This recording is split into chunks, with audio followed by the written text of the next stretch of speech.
Pertama sekali kita kena berlaku adil kepada keadaan, yakni kepada latar belakang dan fakta kes. Yakni inilah kali pertama pernah wujud satu titah yang dinamakan titah addendum, iaitu titah yang dibuat di luar daripada mesyuarat lembaga pengampunan yang bertarikh 29 Januari 2024.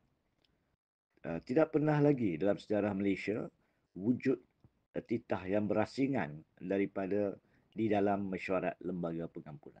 Justru inilah kali pertama mana-mana mahkamah telah pun dipanggil untuk menilai kesahihan titah tersebut ataupun pengampunan tersebut.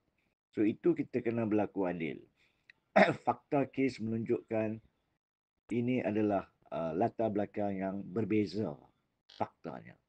Tetapi yang keduanya, walau apa sekalipun, titah pengampunan masih tergolong dalam prerogatif diraja ataupun kuasa mutlak raja.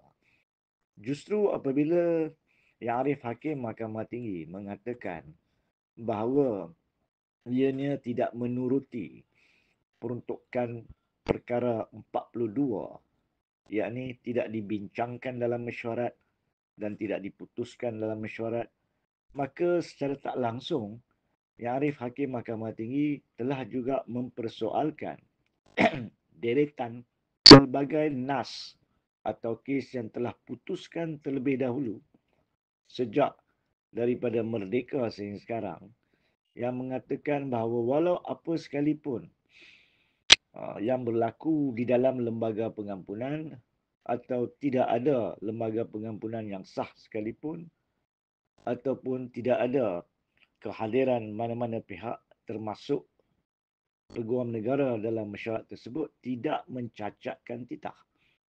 So secara tak langsung keputusan ini mempersoalkan kewibawaan, kemartabatan dan kedudukan kuasa prerogatif, kuasa mutlak agung, secara khususnya berkaitan pengampunan.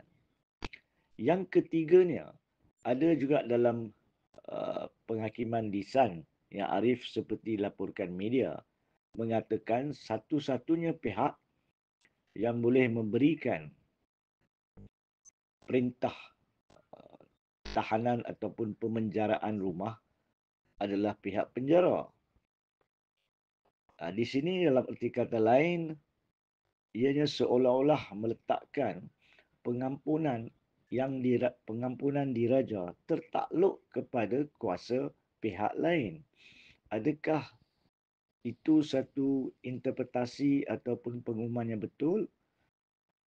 Walau apa sekalipun, yang keempatnya, kita perlu berlaku adil dalam menunggu penghakiman bertulis yang lengkap. Dan selepas ianya telah diterima, maka satu analisa yang lebih lanjut boleh dibuat. Walau bagaimanapun, Najib Razak mempunyai hak untuk merayu terhadap keputusan ini, dan saya percaya semestinya beliau mengarahkan pasukan peguamnya untuk melakukannya serta-merta. Dan kita menunggulah proses lanjut di Mahkamah Rayuan kelak jika berjalan dengan lancar.